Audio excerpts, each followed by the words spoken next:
We're glad to have you back. Now, in a bid to reduce the cost of governance, President Bola Tinubu has slashed the travel expenditure of all government officials, both domestic and international, by 60%. The presidential spokesperson, Mr. Ajuri Ngalale, while giving the further insights into the new measures, explained to the State House correspondent in Abuja, explained that the directive is to trim the massive bills that are due to allowances and ESTA codes for delegations, including security details coming from Abuja. Mr. Ngalale said this directive also affects the offices of the President, Vice President, First Lady, and ministers accordingly. Let's get some perspectives to this and understand what it means for us as Nigerians. Of course, at this time where everyone is trying to tighten their belts. Senior research policy analyst, Budget Nigeria, Mr. Vaya Kwaga, is live in the studio. It's good to see you. Thank you so much. Thank you so much, Tolu. Happy New Year. Happy New Year to you too. It's good to see you live in the studio. Well, it looks like a very good time here. We've been talking about subsidy removal, the impact on Nigerians, and now President Tinubu is coming out to say, no, this is not going to work anymore. 60% is, we're going to cut it off. When I get to states, security officials there will take charge and all of that. What is your understanding of that as a research person? I mean, straight off the bat, it's a very, very great move. I think the president has demonstrated that he's willing to listen to Nigerians, and I suspect, along with several other Nigerians, that this may have been in response to the public outcry over the COP28 debacle. Now, looking at it specifically, it's interesting that President Tinubu is making this move, seen as when we consider the total costs of his particular government. If you recall, Obasanjo in 2003 reduced the number of his ministers from 23 to 16. Yar'Adua increased it, and then subsequent presidents after him have done so. And, you know, President Tinubu has done the same. So I guess this is more or less like the tip of the iceberg. There are several aspects to governance, looking at recurrent costs, overhead costs, and even, you know, capital expenditure that perhaps need a review. But if this is a foretaste of things to come, I suspect that we're in for a very interesting ride. Interesting. Let's follow up with that. Like you said, that other things that also need to be looked at, because it's important at this time that we get it right. We don't have this money, and that's just the truth. And we can't keep borrowing as a country. So what's your take? Let's go back again to the spending plan now for 2024, obviously. What do you think? What are those things that you think might need to be looked at again, maybe reviewed if possible? The president is a listening one. Everyone says that. So, I mean, Mr. President, if you're watching this show today, it's great that you are. First of all, the budget size is large and it's small. I know that sounds like a contrast, but for Nigeria's size and for Nigeria's population, we actually should be doing much more than we are at the moment. However, one of the things, or several things that we have noticed in my organization, and, you know, several other commentators have noticed as well, is the budget implementation. So you have very large, very ambitious budgets that are really unable to meet the service delivery and developmental needs of Nigerians. Yes, there has been an increase in the capital expenditure component of this budget, but our worry is that along with other budgets in the past, you see very little in terms of the execution of capital projects, apart from seeing relatively higher execution for recurrent and overhead costs, of which the security and travel slash that the president, you know, is reducing are a part of. Those are parts of the overhead expenses, you know, according to the National Chart of Accounts. So looking specifically at the budget, what we hope to see is a further reduction in overheads, specifically for ministers. So we're talking about special assistants, special advisors. Should there be a framework that the National Assembly can work on that will provide a statutory limit on the number of special assistants, special advisors, travel allowances, maybe even the number of trips, for instance, I'm just, you know, spitballing, that ministers can make. Another very important issue, which I know Nigerians may be tired of hearing, is the Oronsaye report. The Oronsaye report is almost 10 years today or this year, and it ventured to do something very, very different. It ventured to suggest the trimming down, of government agencies from around 500, although according to the Director General of the Budget Office, federal government agencies, boards, parastatals, institutes are over 900.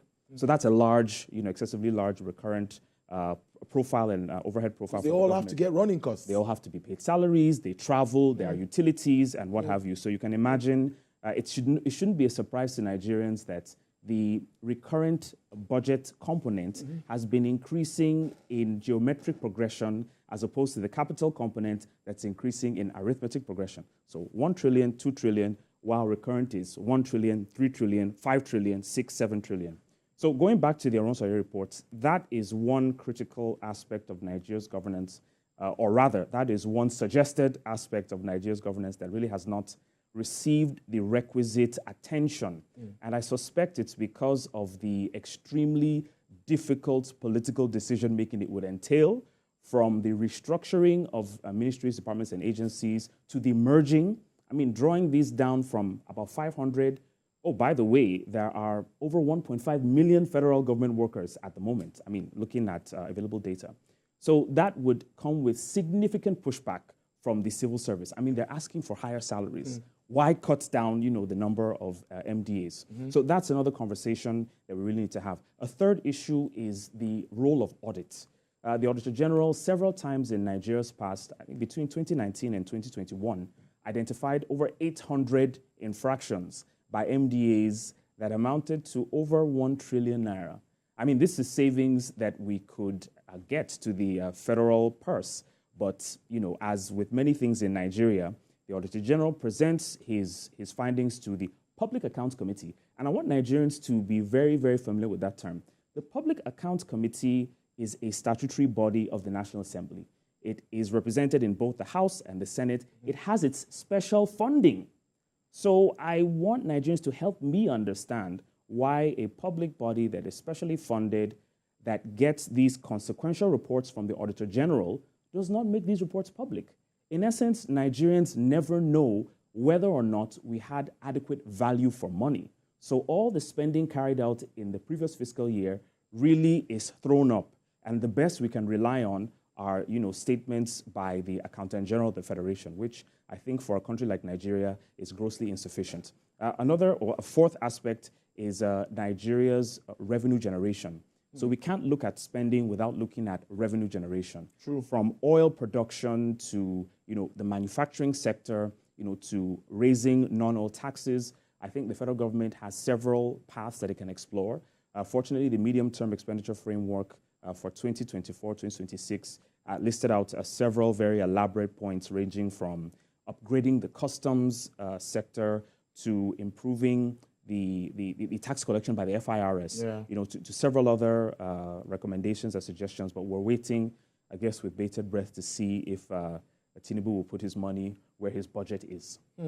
Interesting stuff as usual. Well, let's look into another very important issue now, is the issue of public service rules and what has played out recently. It's no news that the ministers are facing the EFCC. Well, that's left for the EFCC to do their job and get to the root of this. But my question to you really would be about public service rules. What really is the way, what is correct? How do you go about it when you're in private business and you get into governance? What are you supposed to do so that Nigerians are clear and understand where we really stand in regards to this issue? Public service rules. I want to start off by saying that the public service rules are a 2008 document. Okay. The financial regulations, the revised version, is a 2009 document. I think it's time we revise these documents again. Myself, and I'm sure the rest of civil society, calls upon, the head of service and the Federal Civil Service Commission, and perhaps even the SGF, if he's involved, to, really revise these rules and structure them in such a way that they are relevant, they are modern, and they also provide for protection of potentially victimized civil servants. Yes, you can say that civil servants may be, the engine room behind a lot of these infractions, but oftentimes they are provided with very little protection in terms of their whistleblowing, and the legislation regarding that is not as robust. So looking at your question in particular, there's a lot that needs to be done relating to access to funds. and the role that the various offices within a particular transaction are involved. So we all know that a permanent secretary is the chief financial officer for a particular ministry. And you have the director of accounts, you have the head of legal, you have the head of procurement. All of these offices play very instrumental roles in the disbursements of monies. None of them disburse monies themselves. I think maybe it's safe to say the accountant general would have to get the authorization, because it's that office and that office alone that carries out, the payment. So we're looking at the nature of the rules, which are very clear as to personal money and government accounts. In fact, the rules in Regulation 713, for Nigerians that want to look at it, personal money shall in no circumstances be paid into a government bank account, nor shall any public money be paid into a private bank account. An officer who pays public money to a private account is deemed to have done so with fraudulent intention. So you're already beginning to introduce, potential legal action on this public officer. And it's very interesting that you talk about these rules, because one would have expected the ministers to be very aware, having had this retreat, very elaborate. I saw a post on X by Dr. Joe Abba, where he said, and I quote, that a lot of these things were actually emphasized several times, to the minister. So it stands to reason why they would still be caught doing these things. But I think it also speaks to a more social or social-psychological issue of the lack of consequences. And, this is a paper I also wrote in budget on consequence management. And if you look at the entire value chain of governance, from the National Assembly and the Public Account Committees to the Auditor General of the Federation, to the Budget Office of the Federation, to the EFCC and the ICPC, a lot of these institutions and bodies really need to step up and do a whole lot more. So as regards, the operation of these bank accounts and bringing money, Budget has actually put up a platform called GovSpend. And, it's govspend.ng, govspend.ng for anyone that would like to look at it. And this is really the order of the day, paying money into private accounts. In fact, there's one flying all around now. Yes. Hundreds of millions. Yeah, so it's really not a new thing. I guess our surprise is that Nigerians are surprised, because this is something that has been happening for years. And we really need to hear more from the Accountant General of the Federation, from the SGF perhaps, and from the President himself, to really ensure that the buck stops at their table. Once these things are thrown up, there needs to be immediate and decisive action. It may not result in an immediate termination or dismissal, but there must be a suspension, there must be an investigation, and the investigatory agencies must be able to carry out their functions, without any encumbrance. Interesting stuff, because this social investment thing is supposed to impact the vulnerable ones.